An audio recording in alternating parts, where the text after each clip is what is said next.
তো ভাই লোক আবার একটি ভিডিও নিয়ে চলে এসেছি। তো আজকে আমি কথা বলবো হচ্ছে টক্সিক নিয়ে।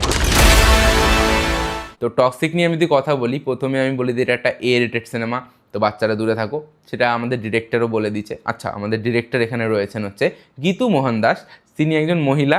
কিন্তু এইখানে যে সিনগুলো দেখানো হয়েছে, মানে এর আগে যে দুটো টেলার এসেছিলো বা টিজার এসেছিলো যাই বলো, সেখানে কি হয়েছে তোমরা অনেকে হয়তো জানো, আমি একটু এক্সপ্লেন করে দেবো তাও কি হয়েছে এখন অবধি টক্সিক। কেন এটা আমার টক্সিকের প্রথম রিভিউ বা আলোচনা করতে আসছে আমি টক্সিক নিয়ে। তো চলো ভিডিওটা শুরু করি। তো প্রথমেই বলে দিই, এখানে হচ্ছে ইয়াশ মেন লিডে আছে, মেন অ্যাক্টিংয়ে আছে। তো ইয়াশ দুটো রোল করেছে, বাবার আর ছেলের, আমার যদ্দূর আইডিয়া। কেন একটা ছোটো একটা গ্লিমস টাইপসের বেরিয়েছিল, সেখানে আমরা দেখেছিলাম, গ্লিমস না ছোটো একটা টিজারই বেরিয়েছিল। তো সেখানে আমরা দেখেছিলাম দুটো লুকে ইয়াশকে। তো ইয়াশের এখানে ক্যারেক্টার যদি আমি রিভিউ করতে বসি, তো সেটা ঠিক উচিত হবে না। কেন যতক্ষণ না মুভি না দেখে আমি, ততক্ষণ আমি ক্যারেক্টার রিভিউ করবো না বা ক্যারেক্টারকে নিয়ে কিছু বলবো না। শুধু এইটুকু বলতে পারি, ক্যারেক্টার এখানে একটু হারামি আছে গাইস।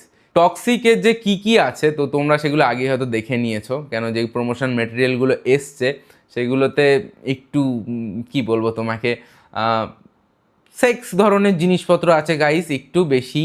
তো এখানে আমাদের যে গীতু মোহন দাস ডিরেক্টর, তিনি রীতিমতো ওয়ার্নিং তুলে দিয়েছিলেন সামনে, যে গ্র্যান্ড পেরেন্টসদেরকে ওয়ার্নিং করে বলেছেন যে তারা তাদের ছেলেকে সামলাক আর তাদের নাতিদের সামলাতে, মানে সব কিছু সামলাতে বলেছে। এমনকি তাদেরকে নিজেদের রিক্সেই মুভিটা দেখতে বলেছে। মানে এই ট্রেলারটা লেডিস ট্রেলারে, যেহেতু এখানে কিছু সিন, মানে আমার মনে হয় কি ডিসক্লেমারটা এইটার জন্য দেওয়া উচিত ছিল না, কিন্তু হ্যাঁ তারা কমফোর্টেবল করে তুলছে মানুষকে হয়তো, কিন্তু কোনো জায়গায় এতটাও কিছু দেখায়নি যে যার জন্য এই ডিসক্লেমারটা এখানে হয়তো প্রযোজ্য। তোমাদের কি মনে হয়, তোমাদের মতামত এখানে দিও। আমার মনে হয় এটা এইখানে প্রযোজ্য না, মানে যতটা ভাবে দেখিয়েছে ডিসক্লেমারটাকে, তত কিছু কন্টেন্টের ভিতরে ছিল না। তো আগেরগুলোতে যদি ডিসক্লেমার এরকম কিছু দিত, তাহলে হয়তো বেশি কাজ হতো, আমার এটা মনে হয়। টক্সিকে আছে হচ্ছে অ্যাক্ট্রেসেস, যদি আমি অ্যাক্ট্রেসের নাম বলি তাহলে তোমরা অবাক হয়ে যাবে। টোটাল 5টা অ্যাক্ট্রেস আছে। তো প্রথমে হচ্ছে নয়নতারা, সেকেন্ডলি হচ্ছে কিয়ারা আডবাণী, তৃতীয়ত হচ্ছে তারা সুতারিয়া, আর তার পরের অ্যাক্ট্রেস হচ্ছে হুমা কুরেশি, আর আরেকজন আছে তার নাম হচ্ছে রূপমেনি। তো এই টোটাল এতগুলো অ্যাক্ট্রেস আছে, মোট 5টা অ্যাক্ট্রেস আমার যদ্দূর হাতে গুনে মনে হলো 5 জনই আছে। আর সিনেমাতে অ্যাক্ট্রেসটা প্রচুর পরিমাণে আছে। আর এটা বেসিক্যালি লেডিস সেন্ট্রিক মুভি হবে, মানে নারী শক্তি চিন্তাবাদ। কিন্তু এখানে টক্সিকে যে আমাদের মেন যে টক্সিকের হিরো, সে হচ্ছে ইয়াশ। তো ইয়াশকে কি আদৌ কি প্রলোভন দেওয়ার জন্য এতগুলো নারী, মানে এতগুলো নারী কেন, আমিও সেটাও দেখতে চাই। কিভাবে এদেরকে ফিট করা হয় প্রত্যেকটা সিনেটা আমি দেখতে চাই। তাদের কতটা স্ক্রিন প্লে হয় ততটা আমি দেখতে চাই। এখানে নয়নতারা ডেডলি, মানে একটা বাইক নিয়ে এগোচ্ছে সামনের দিকে। তো আমি যদি বলি যে আই থিঙ্ক ইয়াশের অপোজিটে থাকবে, কিয়ারা আডবাণী ইয়াশের সাথে থাকবে। কেন, কিয়ারা আডবাণীর সাথে একটা ছোট্ট গান বেরিয়েছিল, যেখানে পোস্টারে দেখা যাচ্ছিল ইয়াশ আর কিয়ারা আডবাণী একসাথে রয়েছে। তারা সুতার রোলটা আমি এখনও বুঝতে পারছি না সে কোন দিকে থাকবে। হুমা কুরেশি আমার মনে হচ্ছে এখানে ভিলেন হবে। আর বাকি যারা আছে তারা হয়তো এদিক ওদিক কোথাও থাকবে। কিন্তু হ্যাঁ, এতগুলো ফিমেল ক্যারেক্টারকে নিয়ে উনি মুভি বানিয়েছে আমাদের ডিরেক্টর গীতু মোহন দাস। তো তিনি এতগুলো ক্যারেক্টারকে কি করে মানে প্রপারভাবে যা সিন দেবেন, সেটা আমার দেখার বিষয়। আর এমন কি দেখাতে চলেছেন যেটা ছোটদের জন্য নয়।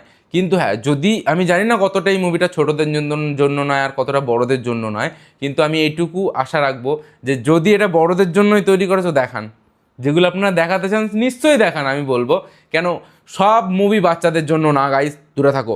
যারা 18+ তারা দেখতে যাও, যারা 18+ না তারা সত্যিই দূরে থাকো। কেন কিছু মুভি তোমাদের জন্য না গাইস, কিছু মুভি শুধু অ্যাডাল্টসদের জন্য, মানে আমাদের জন্য। আমি নিজে একজন অ্যাডাল্টস গাইস, আমি আমার 25 ইয়ার, এই জুনে আমার 21 তারিখে আমার 25 ইয়ারে আমি পা দিয়েছি। তো আমি নিশ্চয়ই দেখতে পাই টক্সিক। যাদের ধরেন তারা প্লিজ দেখতে যেও না টক্সিক। আর আগস্টে আসছে মুভিটা, আমি ডেটটা তুলে দেবো, ডেটটা আমার মনে নেই এখন। কিন্তু আমি ট্রেলার দেখে যদি বলি, ট্রেলারের সাউন্ড মোটামুটি আমার ভালো লেগেছে, যে এমন না যে খুব মাস্টারপিস কিছু হয়েছে। আর ঋতু মোহন দাসের আমি ডিরেকশনে কোনো ফিল্ম আগে দেখিনি, প্রথম টক্সিকই দেখবো। আমি জানি না যে উনি কী ফিল্ম করেছেন, আমার আইডিয়া নেই অতটা। আর টক্সিকের ট্রেলার যখন আমি প্রথমবার দেখেছিলাম, মানে কবরস্থানের যে সিনটা দেখেছিলাম, ওখানে তো পুরো সেক্সি ছিল গাইস। কেন গাড়ি নড়ছে, ওটা ফ্যামিলির সাথে দেখার জিনিসও না। আমি বলবো সব জিনিস ফ্যামিলির সাথে দেখানোর জিনিসও না। আমি গীতু মোহন দাসকে স্যালুট জানাই যে আপনি অন্তত তৈরি করেছেন। আপনার দিকে জানি না কজন আঙুল তুলবে, কেন এটা যেহেতু একটা মহিলা তৈরি করেছে, আমার মনে হয় না যে সবাই খুব বেশি আঙুল তুলবে। এটা যদি সন্দীপ রেড্ডি বাঙ্গা করতো তাহলে কী হতো গাইস, কে জানে, তোমরাই জানো, কমেন্টে লিখে জানাও যে যদি এটা সন্দীপ রেড্ডি বাঙ্গা তৈরি করতো তাহলে কেমন হতো টক্সিক। আমি গীতু মোহন দাসেরটাও দেখতে চাই, তার সিনেমাটোগ্রাফি মানে তার ডিরেকশন, মানে সিনেমাটোগ্রাফি তো উনি করেননি, বেসিক্যালি ওনার ডিরেকশানে সিনেমাটোগ্রাফি কেমন হবে। আর আরেকটা জন্য জিনিস আমার না প্রচণ্ড সিলি লেগেছে, যেটায় লাস্টে ইয়াশ বলছে যে সবাই একসাথে আসবা, মানে সবাই এক এক করে আসবে না, একসাথে আসবো। তারপরেই যে একটা মানে জঘন্য বলতে পারো, মানে একটা ওয়ারেস সিন আছে, মানে একটা মেয়ে ডিগবাজি খেয়ে আই থিঙ্ক ইয়াসের সামনে আসছিল, দেন ইয়াসের সামনে আসার সময় তো তাকে গুলি করা হয় পায়ে, সে নিচু হয়ে যায়, তারপর ইয়াসের সামনে এসে দাঁড়ায়, তো মুখে বন্দুক ঢুকিয়ে দেয়, তারপরে ডায়লগ হয়, সেটা আমি বলতে চাই না গাইস, ওটা তোমরা নিজেরাই শুনে নিও, আমার অতটা ঠিক স্বাচ্ছন্দ্য বোধ করছি না বলতে আমি, কিন্তু ওটা প্রচণ্ড মানে কি বলবো বড়দের মুভি, আমি এখনও বাচ্চা মনে করি না নিজেকে, তবু দেখতে যাবো গাইস। তারপরে জানি না আমাকে অডিয়েন্সরা কী বলবে, আর আমার ফ্যামিলি মেম্বাররা আমাকে জানি না কী হলো, কিন্তু আমি দেখতে যাবো গাইস। টক্সিক তো দেখতে যেতেই হবে, ইয়াসের সিনেমা গাইস, আমি শুধু ইয়াসের জন্যই বেসিক্যালি যাবো দেখতে, কেন আমার ইয়াসকে খুবই ভালো লাগে। আর ইয়াসের এই বছরে দুটো সব থেকে বড় সিনেমা আসবে, প্রথম হচ্ছে টক্সিক, সেকেন্ড হচ্ছে রামায়ণা পার্ট 1। তো টিজার মোটামুটি আমার খুবই ভালো লেগেছে, টিজার বলবো না, টিজারও তো বলছে না এটা।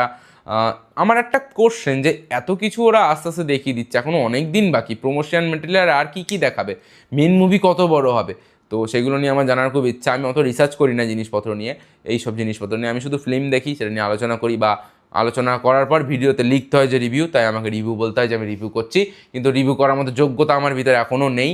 কিন্তু হ্যাঁ, আমি যদি বলি কালার টোন নিয়ে এই সিনেমার আমার মোটামুটি ভালো লেগেছে, খুব একটা খারাপ লাগেনি।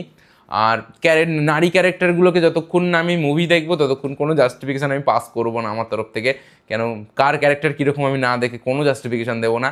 তো আশা করি যে তোমাদের ভিডিওটা ভালো লাগে, আর আমার প্রত্যেকটা ভিডিও তোমাদের মোটামুটি ভালো লাগছে। তো দেখা হচ্ছে নেক্সট ভিডিওতে। তো আজকে ভিডিওটা ছিল এইটুকুই, আর টক্সিক নিয়ে আর বেশি কিছু আমি বলবো না, কেন যতক্ষণ না ফুল মুভি দেখছি ততক্ষণ আমি কিছুই বলবো না। আর আমি একটা জিনিস বলতে চাই ডিরেক্টরকে, ম্যাডাম আপনি যদি সত্যিই দেখাতে চান এমন কিছু ব্রুটাল সেক্সুয়ালিটি, যদি সত্যি এরকম ধরনের কিছু দেখাতে চান তো দেখান, আর ডিসক্লেমার দিন, যদি তারা যায় তো তাদের দোষ গাইস, কেন তোমরা জেনেই যাচ্ছ যে মুভিতে আছেটা কি, কেন এর আপাতত যে টিজার টেলার যেগুলো রিলিজ হয়েছে এখনও অবধি ততক্ষণে ফাড়ু জিনিস বানাচ্ছে আই থিঙ্ক। ইন্ডিয়ান সিনেমার এরকম কন্টেন্ট হয়তো নেই এতটা, সন্দীপ রেড্ডি ভাঙ্গার পর এত সাহস হয়তো উনিই দেখিয়েছেন, তো জানি না ওনার দিয়ে কতগুলো আঙ্গুল উঠবে এই মুভিটার পরে, আবার নাও উঠতে পারে, কেন ফিমেল যেহেতু উনি একজন মহিলা, তো আমি ঠিক জানি না কি হবে, এই ধরনের মন্তব্য করার উচিত না আমার, কিন্তু তাও আমি মতামত জানতে চাই যে যদি একটা এরকম ধরনের সিনেমা, টক্সিকের মতো সিনেমা যদি সন্দীপ রেড্ডি ভাঙ্গা করতো, তো তোমরা কীরকম রিয়াকশান দিতে, কীরকম কমেন্ট করবে আমাকে কমেন্ট বক্সে একটু জানাও। আর আজকে ভিডিওটা এইটুকুই, দেখা হচ্ছে নেক্সট ভিডিওতে, টাটা গাইস। তো তোমরা দেখতে থাকো সৌরভ ফিল্মস।